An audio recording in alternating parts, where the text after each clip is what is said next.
Hey, welcome. Thanks so much for joining us for another Cribs for Kids 25th anniversary Safe Sleep Champion webinar. My name is Devon George, and our topic today is, as you can likely see, product focus. We'll be with our guest, Michelle Berry. As we get started, you'll see your mic is muted, your camera is off. You also might hear some dings as other people join us, or maybe you won't, we don't know. If you have a question or comment, the chat feature is available, so feel free to use that. To start this webinar, if you joined us right on time, we played our new video, 12 Steps for 12 Months of Safe Sleep. This video is available on both our YouTube channel and Safe Sleep Academy video library. This new video complements the 12 Steps for 12 Months of Safe Sleep printed education that we debuted in last month's webinar. Again, my name is Devon George. I'm the program officer here at Cribs for Kids. Running the show behind the scenes again are Kaylee Fagundes and Andrea Wilson. Kaylee is our Director of Clinical Education. She's taking a break from her work with our hospital certification program to manage the webinar chat. And Andrea is taking a break from her partner in event work to run all things technical for the hour. For those of you new to the webinars, let me take just a minute and give you an overview. So today is the third of our free monthly webinars that are marking Cribs for Kids 25th anniversary. Each month, around the 25th of the month, depending upon where it falls in the week, we talk with safe sleep champions from around the country about the work they're doing to prevent infant deaths and injuries from unsafe sleep. So these are live. You'll be able to tell that throughout the hour as I call out for Andrea or Kaylee's help or click on something I'm not supposed to click on. But the webinars are recorded. That means if you can't join us live and you want to go back to find something you may have missed or you want to share with someone, you can do that. The first two webinars from February and March are available now, and today's will be uploaded at about this time next week. So just head to our website where you'll find our 25th anniversary link under the About page. So we kicked off the 2023 Safe Sleep Champion webinar series in February, talking with Dr. Mike Goodstein, and debuted our educational song, Just Baby, a Safe Sleep Lullaby. Last month, we had a great conversation with Lori Winkler. She challenged us with her engaging safe or not safe sleep photo quiz. And Cribs for Kids shared our new 12 steps for 12 months of safe sleep education and our updated free Safe Sleep Ambassador module. Again, you can catch up on all of this on our 25th anniversary webpage under the About section at cribsforkids.org. So let's get moving on today's webinar. This month, we are talking with Safe Sleep champion Michelle Berry. I think you can see her here now, right? So thanks to Michelle's expertise, we're going to dig into infant products surrounding sleep, learning what's safe and not safe. It can be a confusing landscape out there. So we want to make it simple and we want to make it safe. Michelle's going to tell us about the work she does to keep unsafe sleep products off the shelves and off the internet. We'll point you to some tools to keep up with product recalls and safety updates. And after that, we're going to talk about Cribs for Kids infant products and preview our new online catalog. It is chock full of great stuff and so easy to use. So let's get started. Join me in welcoming Safe Sleep champion Michelle Berry. We're going to get some slides up here in just a second. When you see a PowerPoint come up, don't get nervous. We're not doing a traditional PowerPoint driven conversation. We just have some slides here to show you images of items as we're talking to help guide that conversation so that everybody knows what we're talking about more or less. So Andrea is going to get those slides up here while I introduce Michelle. Michelle is the president of the nonprofit Safe Infant Sleep. She's also the moderator and content creator for the Facebook community Safe Infant Sleep, evidence-based support group. She's also the founder of the Normalized Safe Sleep movement. Michelle is also a member of the ASTM International, where she sits on several juvenile product subcommittees, and she also co-chairs the Wearable Blanket Subcommittee. They're leading the charge to develop safety standards for swaddles and infant wearable blankets. Michelle and I are going to talk about new legislation, bumper pads, inclined sleepers, which aren't sleepers, mattresses, and more. So you can see by the introduction that we have just the right person here to talk about infant products. So Michelle, hello. Thanks so much for taking time to join us today. Hi, thank you so much for having me. Oh, you bet. Okay, so before we dig into the product information, I'd like you to tell everybody how you came to be a safe sleep advocate. And I ask this because most of the people we talk with here are in the medical or community health field, or they found themselves working for an agency that supports safe sleep. Oh, see, you can see Michelle's fan there. See, it's live. Yeah. Everybody needs a fan when they're doing something like this. There's your Yes. your biggest fan. So most of the people we talk with are in the medical field or the community health field, or they find themselves working with an agency that supports safe sleep. So they kind of get assigned to safe sleep and then develop a passion for it. Or sadly, we talk with bereaved parents who work to support other families who won't have to go through the same grief. But your path to safe sleep work is none of these. It's a little unusual and it's very altruistic. So can you tell us about that? Of course. So in 2017, I had my first child.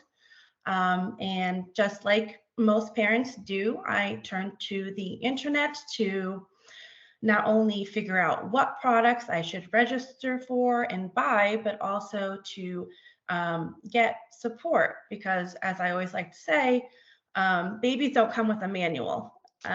So unfortunately, a lot of times we need to figure out this information on our own.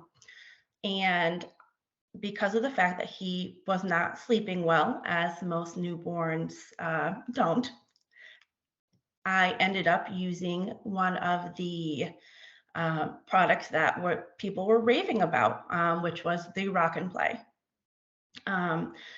Until I had posted a photo of my son sleeping in his Rock and Play, and someone kindly let me know that it was an unsafe product and that I should go check out this evidence-based Facebook group for more information.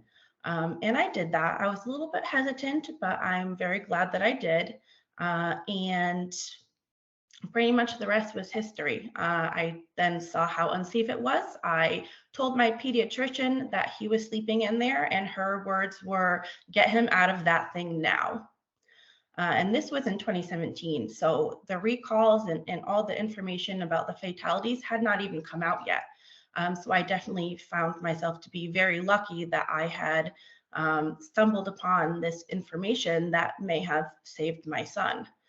And then once in 2019, all of the information surrounding the deaths and the recall started to trickle out, is when I really found my passion in trying to advocate for safe sleep, because of the fact that I very well could have been one of those parents who lost their child.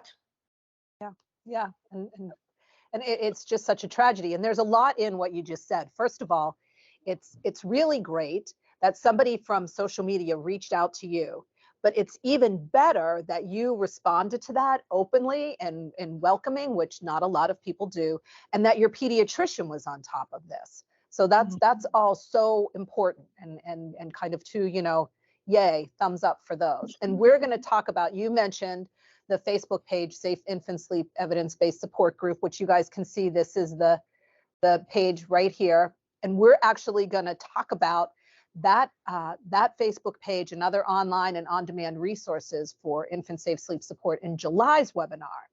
I love this page so much. Since joining Cribs for Kids back in 19 as well, I've watched this page mushroom from 10,000 users to 50,000 to 100,000 members. And the last I checked, which was just last night, there are over 163,000 members of this Safe Sleep Facebook page. I mean, that is amazing. It's my favorite social media page for audience engagement and infant sleep. I also love it because of the guides that you develop. The page has great education available on demand. It's so valuable and accessible, but I know too much because we have a whole webinar talking about this kind of thing coming up. So that's for another one. So from the Safe Infant Sleep Support Group, you then spearheaded what we see over here, the hashtag Normalize Safe Sleep movement. Where did that inspiration come from? So this was after we had filed to become a nonprofit organization, and we were really getting into, Safe Sleep Month in October of 2020. And we absolutely loved how our members were sending in photos and participating in the Safe Sleep SNAP activities through the National Institute of Health. But we realized through this that once October ended, there was, almost no safe sleep photos to be seen. And we really ended up uh, seeing how not only is unsafe sleep marketing and unsafe sleep on social media, in photos and videos so prevalent, but it's actually the majority. It is far less likely for you to see a safe sleep photo or actually even be able to find a stock photo that is completely safe sleep oriented, even if you want to portray that information. So we kind of came up with this to help other organizations and businesses, um, get together and make sure that we're all dedicating ourselves to ensuring there are only safe sleep photos and safe sleep information being put out by not only ourselves, but also letting other businesses and organizations know that it's important to be showcasing it everywhere, because this is where parents are going to look and figure out what to do with their child, and then kind of going from there and getting into that conversation. Yeah, on this slide, it's such a brilliant, step to take. Thank you so much. And you see on the second, group here on the slides, those agencies that support and participate in normalized safe sleep. You see Cribs for Kids in there, and we do have a library of safe sleep images that anybody's welcome to use for free. But I also want to recognize, we know there are some businesses that do a great job with it, like Target and IKEA and Pampers, but so many do not. As you said, it's tough to find those images. And we do, we did that exercise with Lori, the safe or not safe sleep, and it was easier to find for her to find the unsafe sleep photos. And it does just kind of, I mentioned it last time, it makes you go, why? Back to sleep and alone on your back in a crib is not a new concept. Yet we still see those photos around, but we don't see pictures of, moms smoking a cigarette, holding their baby on the lap in a car, but we continue to see these images. So it's a lot of conflict. And it makes it difficult and confusing for parents. So thank you for spearheading the normalized safe sleep effort. We hope everybody will join us on here. So then we also see you have your nonprofit that you mentioned before, Safe Infant Sleep. So tell us about that work. Well, obviously, our main focus has been supporting parents through our evidence-based support group on Facebook, but we also are on almost all other platforms sharing the same information so that it is easily available for parents to look at, whether they're searching for it or they may come across it like I did by chance. And we are also a very proud Cribs for Kids partner. We love donating cribettes and sleep sacks whenever we can. And then throughout the years, we've had several of our followers who work in the medical field come to us and ask for certain information. So we started putting out educational materials. Recently, we had a pediatric group ask if we would put together a safe sleep questionnaire so that they could use during their newborn visits to kind of see what parents are doing and aren't doing, and kind of start the conversation that way. And I know that this is, just the beginning. So Yeah, you do such great things. So I mean, in just a few years, from when your son was born and you happened upon this group that now is mushroomed and normalized safe sleep and the safe infant sleep and the new partnerships with us and with pediatrician offices, you have just really, it's such a broad array of meaningful safe sleep support and resources that you've developed. So thank you. And you just keep going. And it looks like there's always more work to do. So from your original foray into infant safe sleep, because of the inclined sleeper product, which one more time, it is not a sleeper, it seems a natural evolution that you're now working heavily on the product side. So as we get started to talk about the products, because I promise we're going to, if people are like, I thought we were talking about products, I want to be sure that everyone knows everything we're talking about falls under the umbrella of the AAP Safe Sleep recommendations, focusing on those ABCs of safe sleep. So as we talk, again, some slides are going to pop up to help you show the products we're talking about. It is live. Apologies in advance if I click forward too quickly or click back accidentally. So you might hear me go, Andrea, wait, stop sharing.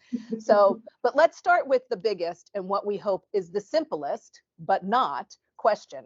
As per the newest safety standards, where is it safe for baby to sleep?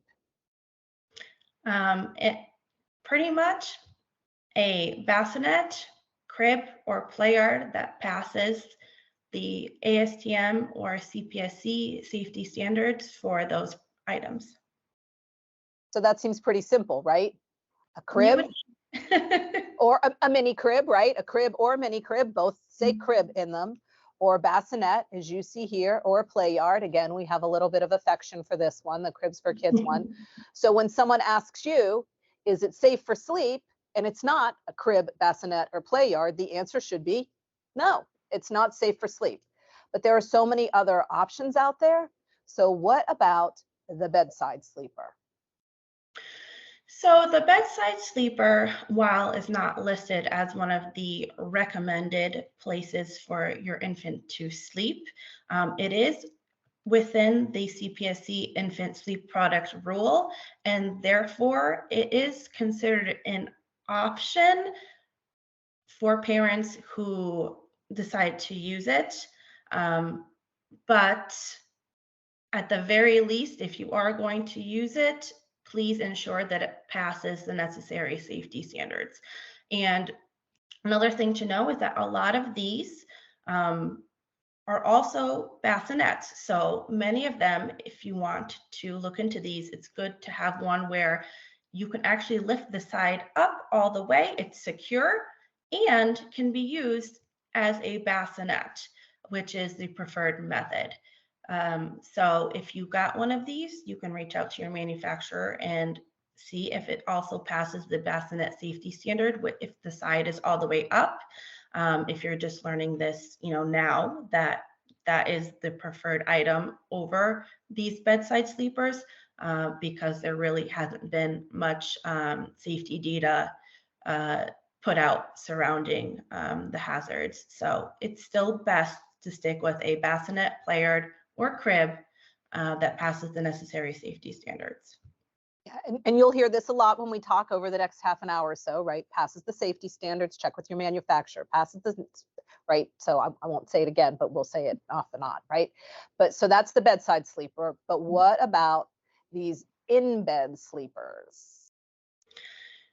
So these products were actually not banned per se, but they are no longer able to be marketed for or intended for sleep after the infant sleep products rule, which went into effect June of 2022. And that is because these items, there is no information that shows that they are safe enough to be used. There is no data to show that there's anything that you can use while bed sharing to make it safe. And because these items do not pass the safety standards that we talked about, they are no longer allowed to have pictures of infants sleeping in them like you see here on the products. Those are old packaging. They are no longer allowed to do that, and they are not allowed to even hint at it being used for sleep. Yeah, so confusing, right? So, but still back to crib, bassinet, play yard. So following the new CPSC standards that you mentioned, there is a long list of what's available for infant use that babies should not sleep in, right? And we're going to show a little picture here of what those are, maybe. There we go. So none of these are a crib, bassinet, or play yard, but look at all of these products that are out there that look like they may be available for sleep. So can you kind of go through of what isn't safe and how families still seem to use them and how we can maybe support not using those? Yeah, it is. It's hard because of the fact that these items have already been on the market, and you can still see them being sold secondhand.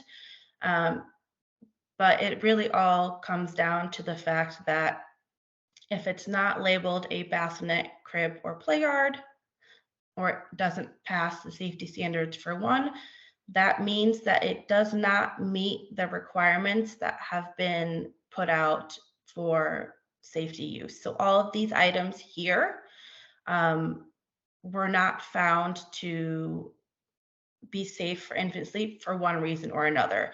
They all have different individual hazards, and it would take a very long time to go over every single individual item on here. So I know I just keep saying the same thing, which is if it's not a bassinet, crib, or play yard, it does not pass the safety standards necessary to be considered safe for sleep.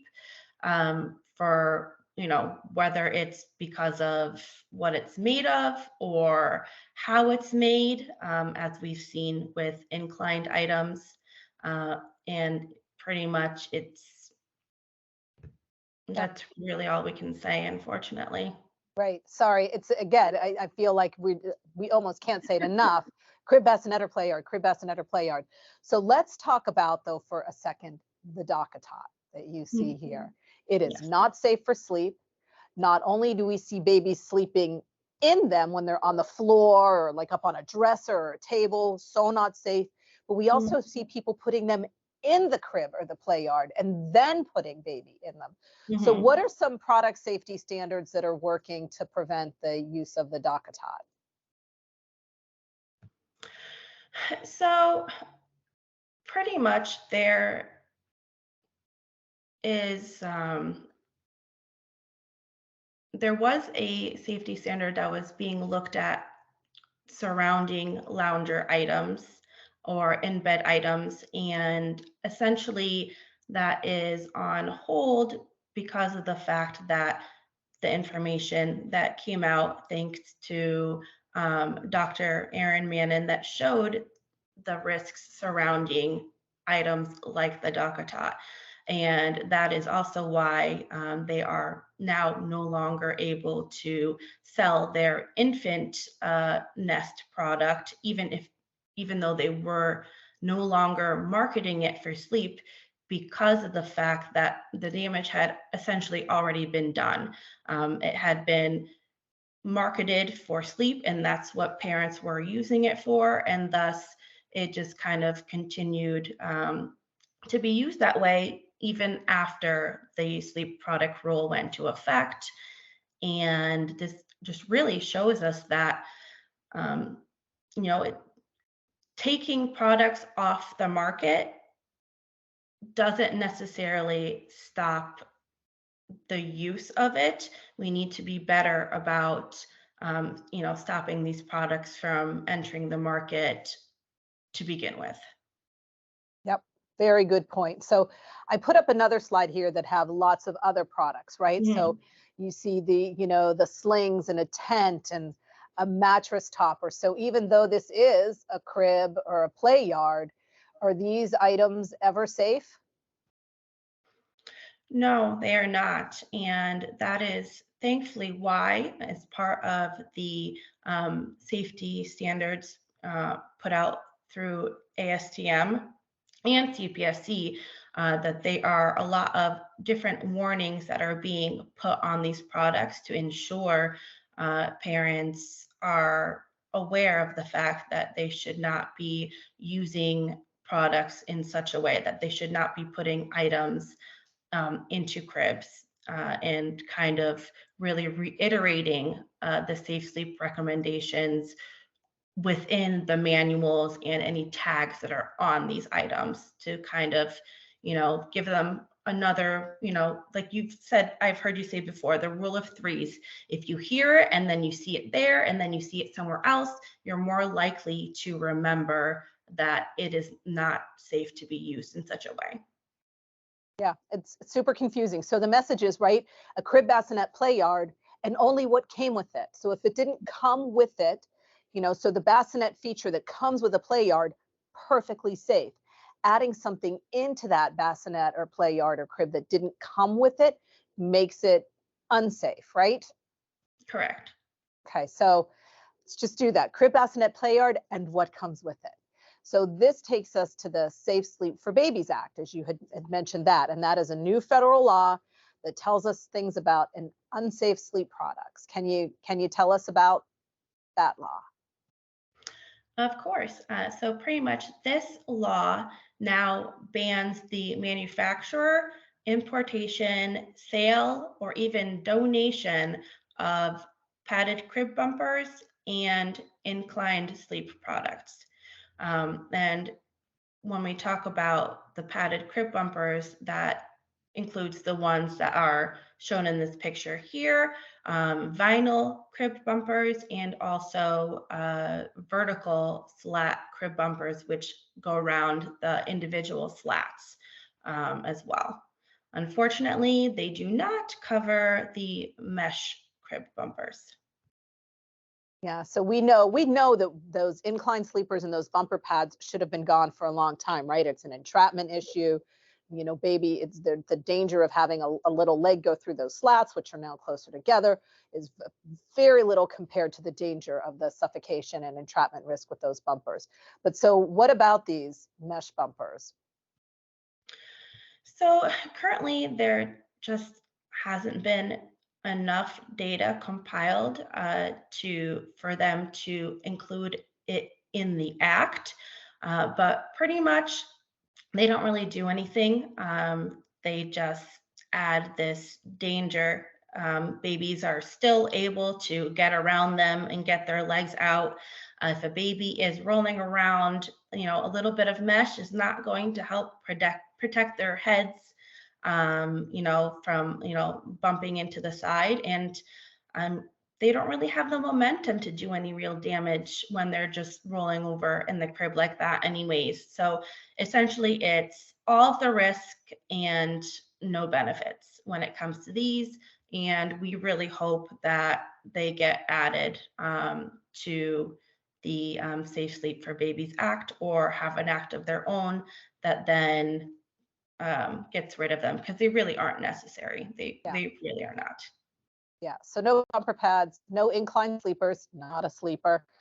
And we already talked about how it was, in fact, that inclined product that drove you to your work and safe sleep. So there's been a recall. So you want to tell us, and people still don't know. We'll talk about that in a second. So do you want to tell us? So here are some examples of what these different versions of these inclined products look like. So can you tell us about the recall of this? Yes, so the recall started in 2019, and it started with the Fisher Price Rock and Play, and then ended up spreading to essentially all of the inclined sleep products. There are even more than what is pictured here.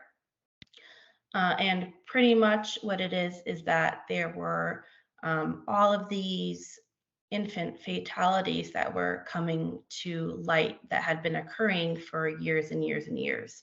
And it is because of the incline and the position that it was putting infants into that then unfortunately caused them to succumb to whether positional asphyxiation, suffocating on the sides. Unfortunately, it also made it easier for babies to roll over in the product because of the position that they were put in, already kind of semi-seated. So it just gave them a little bit of an extra push to be able to roll over, even if they had never rolled over before. And unfortunately, these had no safety standard attached to them when they came onto the market. And there really wasn't any investigation as far as if it was medically safe for a child to be in these. And unfortunately, we learned in a very, very traumatic way that they are not. And it's hard to know that it was at the expense of so many infants that we had to learn it.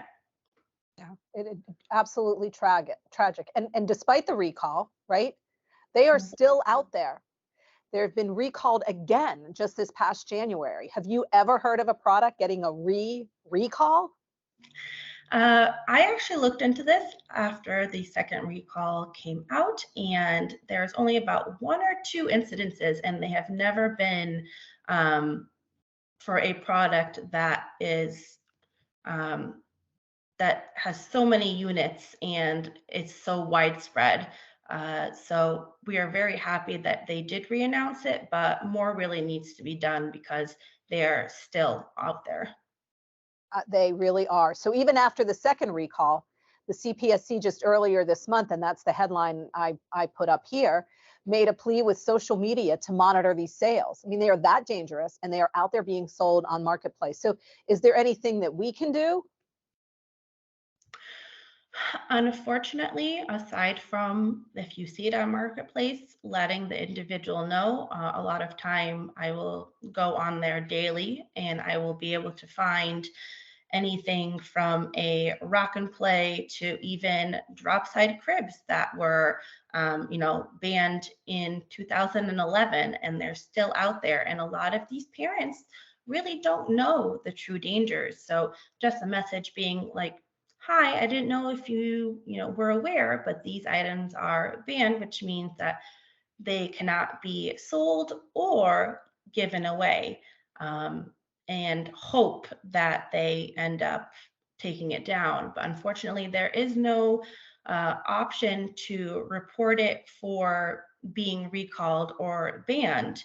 And that is the problem that we really see with Marketplace, and why we are, so many of us advocates and the CPSC as well, is pleading with them to do something about this, because um, if they still see these items out there, unfortunately, they are going to be bought and used, and we are going to continue down this road of having these, poor infants passing away in these unsafe items. Yeah, it's so confusing, so frustrating. So we got this part done. Where can babies sleep, right? Who would think this should be pretty simple, right? But crib, Mhm. bassinet, play yard, or it came with it, not safe for sleep, even if it's for sale. You would think manufacturers wouldn't make it so hard on parents or caregivers, but they have, and they do. And so it's on the parents' onus, right, to stay up to date. So how about crib mattresses? There's finally a rule for this, right? So can you shed some light on that? Of course. So we were very excited when this came out, because one of the questions that we get so often is, um, how do I know what crib mattress to purchase? Because there are so many out there and they varied so much. And thankfully, as of August 15 of 2022, there is now a safety standard put out via the CPSC, which not only addresses firmness, but also sizes, entrapment hazards, um, all of these sorts of things that can now, parents can look at to see if it was manufactured after this date. And it definitely makes their lives a lot easier knowing that there is a mandatory standard out there that is looking at things like sizing and laceration hazards, and but most importantly, the firmness. Yep. Yep. I don't know why people think babies need some cushy place. They're nothing but, little balls of cuteness and they can sleep anywhere and they should sleep on something that's firm and flat. So the mattress final rule, great. Crib mattresses have been around for a long time. And it took until Mhm. 2022 to get that. You have Mhm. great information on your the evidence-based infant safe sleep support group on Facebook. So what you see up here, for example, is one of these great guides that I mentioned that Michelle has put together. And you can find them on that Facebook page. If you go there, you'll see guides. And she's got lots of great information showing you pictures of the mattress tag, the manufacturer tag, and how to identify that. So that's all terrific. Thank you for building those. So, okay, so for mattresses, how about products that claim to reduce the SIDS or reduce the risk of SIDS or unsafe sleep deaths? So, like the owlet or monitors, things like that. The AAP tells us these products should be used with caution. As an Mhm. anxious parent wanting to do the best for their baby, it's easy to see how you might turn to these for security. I mean, if you can afford it, they're pretty expensive. What do we know about these kinds of devices? So these items, there really isn't much proof as to their accuracy, and that is why they are not recommended, as well as the fact that, unfortunately, most parents will do whatever they need to do to get their baby to sleep so that they can sleep. And this has time and time again been seen as a way to follow unsafe sleep, but hope that these products will then alert them if anything goes wrong. And we know that items like these cannot prevent any of these. The only way to reduce the risk is to follow all of the safe sleep recommendations to a T, any that you possibly can as far as the protective factors go. And a lot of the times, parents will say, well, at least it gives me, peace of mind. But we also know once you have these products, it's just like even if you have a Dakota and you say, I'm only going to use it for awake time, when you're really, really tired and it's in the middle of the night and you don't know what to do, you're more likely to use these items in the wrong way out of desperation. So yes, while if you use these products while you're practicing safe sleep uh, practices for your baby, they may be okay, but they've also given off false alarms, which then increase the anxiety for parents. So essentially, we stick with it's up to you if you want to use them, but please continue to use, all of the safe sleep items such as bassinet crib or play yard with a firm mattress, fitted sheet, and nothing else in there. And follow those recommendations because those are going to help you more than any of these have been proven to. Right, right. Keep it safe and keep it simple. Crib, bassinet, play yard, tight fitting sheet, pacifier. Okay, so now let's turn to what baby wears for naps and nighttime sleep. We know no blankets, no hats, safely swaddled until baby shows signs of rolling. And so no blankets means layers or a wearable blanket to keep baby at the right temperature. That right temperature is just one more layer than an adult would wear to be comfortable. So let's talk about wearable blankets. They've been around for a while, not as long as crib mattresses, without any manufacturing standards. And your work with the ASTM is bridging that gap. So before I ask you to start talking about that, I want to be sure people see again, this is one of these are some of the great guides that you'll find on the Facebook page and the great work that Michelle does to show us, swaddle transitions, sleep sacks, and this great guide to how to dress baby for warmth. So now let's turn to the work you're doing with the ASTM. But first, maybe tell us about the ASTM and these other agencies that are dedicated to product safety for baby, like the JPMA and the CPSC. Yes, so the ASTM is the American Society for Testing and Materials. They also branched out into international waters, so they can also be used internationally. And then we have the Consumer Product Safety Commission, which also works in tandem with the ASTM. So once a voluntary standard is put out, the CPSC can then decide if they want to adopt it as a mandatory ruling, which we have seen occur like with cribs and bassinets. And then JPMA pretty much works with us as well as ASTM to go over as far as what products are part of the standards. They facilitate most of our meetings, so they send out all the invitations and really help us in that facet because it all is all a volunteer organization. So all of these individuals who dedicate their time to uh, go and make these safety standards are volunteering, from manufacturers to labs to consumers and safety advocates. It's all volunteer work, but it's definitely worth it. It is. It's a really interesting process. So, you are, in addition to sitting on some of the infant product committees, you are also amazingly the co-chair of the wearable blanket committee because there has been no standards for that. So, what kind of things are on the table for standardization of wearable blankets? So essentially, we looked at the data that we have surrounding any of the hazards and issues that have come up over the years with swaddles and wearable blankets, with whether it's through a recall or just saferproducts.gov, where individuals have um, reported any incidents that have occurred.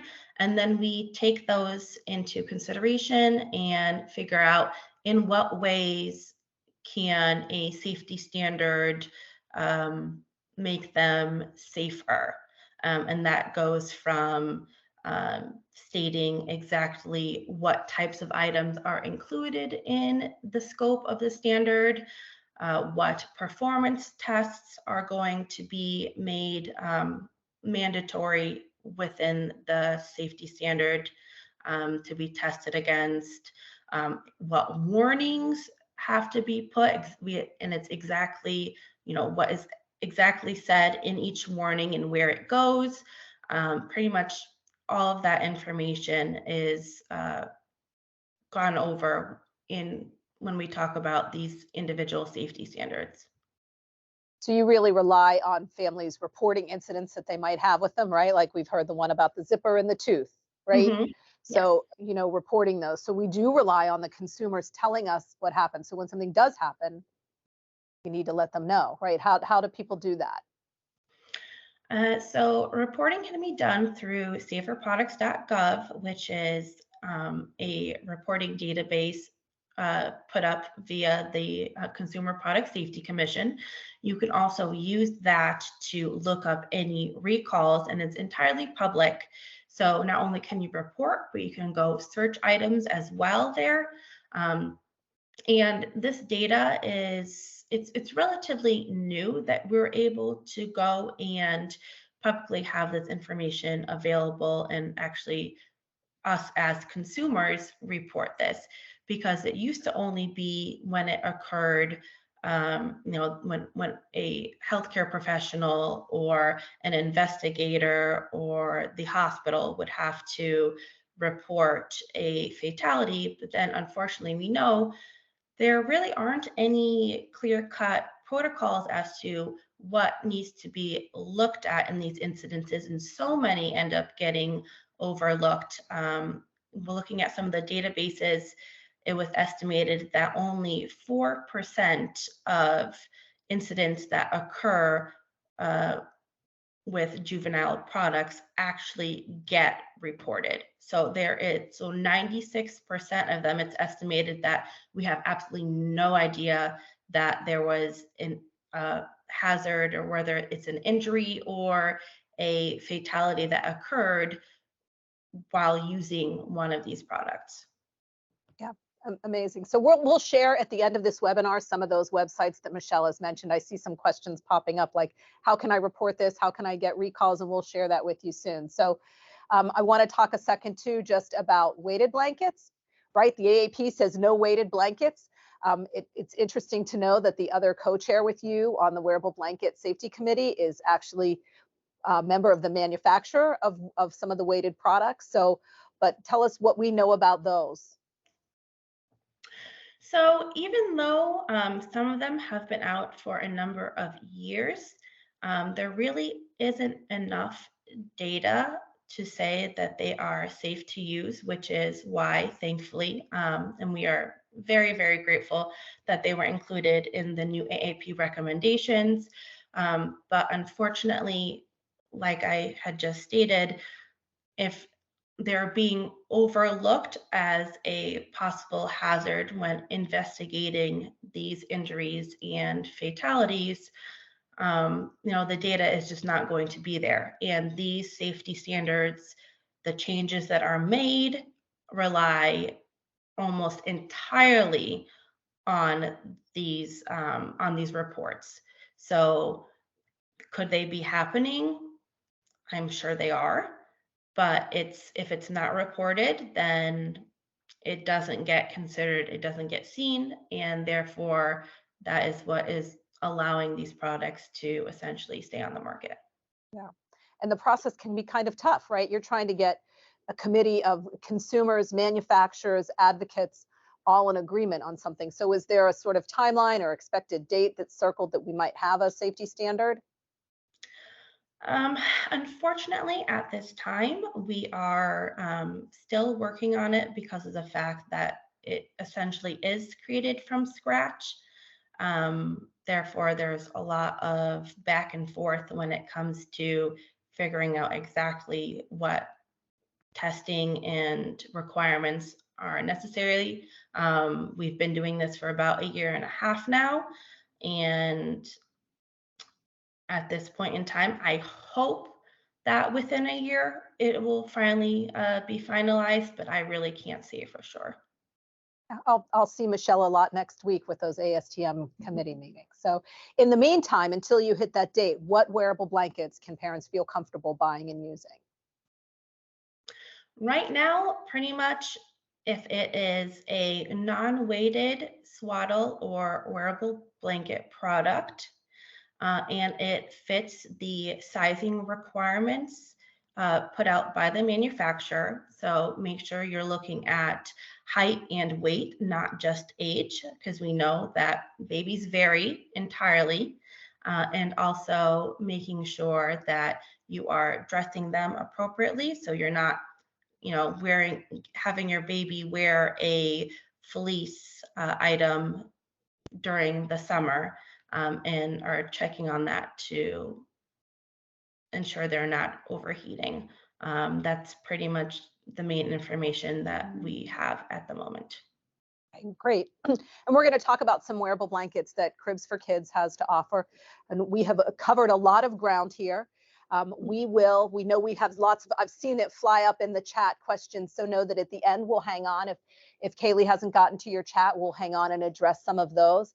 But for now, we're going to move on to the next section. We thought we might have time for questions. We do not. So yay, because that means we covered what we needed to cover and did it in the right way. So Michelle, again, we want to thank you so much for sharing your time and your talents. You've all heard what Michelle does here, moderating the Facebook page, creating that great content and those guides. You saw some of those, the work with the ASTM, making sure we get standards for these wearable blankets, and especially for your time today, Michelle. Thank you so much. So I think you're going to hang out with us. We talk about some of our products and some things that we have going on at Cribs for Kids. So if you want to chime in, if you have anything to add, just feel free to do so. So I'm going to stop sharing right now. I'm announcing this so that I know that I'm doing it and so that you'll be able to see everything behind me, right? So we're going to talk about some of our Safe Sleep products. And of course, we want to feature our favorite Safe Sleep space. This is our cribette. We have a 25th anniversary edition that features our anniversary logo, and it has all the same great features. So it's a play yard, crib bassinet play yard. It's got all the things that you would want to see. It's got a great bassinet option, which you can use because it came with it. It's portable. It's safe to use not only in the home, but also in the hospital or clinic setting. You can wipe this down and use it. It also has the Safe Sleep message right on it. So it's a piece of education. It comes in English or Spanish, and it is value priced at $69.99. And it's the purchase of a product like this that supports Cribs for Kids free program. So I want to just kind of walk you down the table a little bit. We had so much fun setting all of this up to share with everybody today. And so often our partners in hospitals don't really know all the items we have available. I was surprised to read about to get a couple coming out of the warehouse. But first, we talked about wearable blankets, so I want to be sure I draw everybody's attention that you should feel confident using our wearable blanket products. We have our little swaddlette with the wings for the newbies. We have the fleece ones that you wouldn't be needing this summer, as Michelle said, but we do have a cotton one with the all over Safe Sleep message. So we also have Safe Sleep message play yard sheets, again, designed by the manufacturer, so you can use them with our cribette. And we also have, you can see behind me, our baby shower in a box that is chock full of great stuff that you can also buy individually, like the healthcare kit, diapers, wipes, our onesie, which we call our snapette, the pacifier, the home health, the home safety kit, our cute little snack pod, the hooded towels, bibs. We also have a baby bath back there. How about that, right? So that's what you use with those towels and that wash, right? So it just keeps going. And as we cruise on down the table, you'll see some things that we talked about last time, like our Safe Sleep Sammy and Sasha, that toy kit that was designed for siblings to be able to join their families in following safe sleep, but it's turned out to be a great education piece for community events or to overcome language barriers at the bedside. We also have our Happy Healthy Lead-Free Me book to keep that whole house healthy, and our Charlie's Kids babies books. Our education is out there. Here is our Snuggette baby carrier. Who knew, right? Do you hear it? The Snuggette, the Snappette, the Snoozette, the Swaddlette, Snuggette. I'll talk about that in just a second. And car seats and strollers and height chairs, all from Graco. So you can buy all of these from Cribs for Kids, and you are supporting our free education programs when you purchase those items. You can, so here's what we're here to announce. I love this. You can actually, and Andrea's going to bring it up. So here it comes. You can check out, here it comes. I'm going to wait till it's up. There we go. You can check out all of these products and some of our education pieces and items that are specifically designed for certified hospitals. Like I have this badge and reel, right, that are designed for hospital use. And we have some plaques and some things for photos that are available there and crib cards. But you can check out all of this in our new online flippable catalog.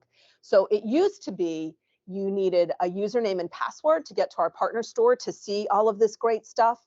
And that is great for placing a secure order, but it created a bit of a barrier when you tried to share products among colleagues and make buying decisions and looking at budgets. So we are happy to debut this new online catalog that you can just flip through and see all the items that we have. You'll see there are SKU numbers, and when you get to the back of the catalog, you look at the SKU number for the pricing. So when it comes time to order education, sleep spaces, or other infant products, we hope you'll consider Cribs for Kids that allow us to keep offering our free programs and education. And if you want to see these live and in person, this spring and summer, we're taking our Safe Sleep products on the road. Our team member, Spencer Gentili, is traveling around the country with Babies and Bumps in support of etc. See, that et thing, etc. our direct-to-consumer options. So if you want to see us in person, you can go to babiesandbumps.com, and I got to get to this. And you click on events and you'll see all the places she's going to be. I told you it was a lot of places. So you can go visit her and see her there and see these products there. So what else? I think we're getting ready to wrap it up, right? So we're going to give you our 3 end of the webinar items that we always do, right? We do a call to action, we announce our next webinar, and then we share our lullaby that I mentioned in the beginning. So the first is the action item, and this is what I saw people asking coming up on the screen. At the end of the first webinar, we asked people to share our lullaby, keep it up, don't stop, we keep going. At the end of the last month's webinar, we asked you to complete and share our updated Safe Sleep Ambassador online module. Thank you. And thanks to you, we are on our way to meet our goal of 50,000 ambassadors by the end of the year. This month, we are giving you 2 things, but they're both pretty simple, so we hope you choose both and not just one. But first is to stay up to date on infant product recalls. And you just subscribe to the recall email. Look at that. See, you see that? Super simple. You go on there and you put in your email, and then you'll start getting the recall information automatically. The second action item is to report the sale of any unsafe infant products you might see. So for the first one, the recalls, go to cpsc.gov, subscribe to their emails. For the second one, you'll go to the site that Michelle mentioned earlier, saferproducts.gov. See that right there? And you'll click on the Report Unsafe Products button. And you heard Michelle talk about the incline sleeper and the bumper pads and the push to have them removed from the online marketplaces. You can help with that. If you see them being sold, go report it to the CPSC, go to saferproducts.gov and click on Report Unsafe Product link, complete the information, click, click, click, simple. So that's it. That's your to-do for today, the recalls and learning how to report unsafe products. So then at the end of each webinar, after we do the action item, we also open registration for next month's session. Scheduled for Thursday, May 25th at noon Eastern, our topic is It Takes a Village, using Cribs for Kids programs to support safe sleep in your community. You'll be joined by our CEO and founder, Judy Bannon, and our social media manager, Kelly James. Our guests include Safe Sleep champions from around the country, North Carolina, Louisiana, and Maine. And as always, information on the registration is on our 25th anniversary page. So finally, again, this is the third thing, the lullaby. It is old hat for those who've joined us before. We close each webinar with our lullaby, Just Baby. So like the Safe Sleep Ambassador, our video library content, this is available at no cost. The song, the video, the music bed, the Spanish versions. So as the lullaby plays, you won't see us again, but Andrea, Kaylee, and I will stay on for any chats that we missed. And you can always reach us at info@cribsforkids.org. Again, thank you to Michelle Berry, those of you who joined us today, and those of you who may be watching later. We so much appreciate everybody's time and commitment, and we hope you'll join us next month. Thank you.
No pillows, blankets, no toys, just baby.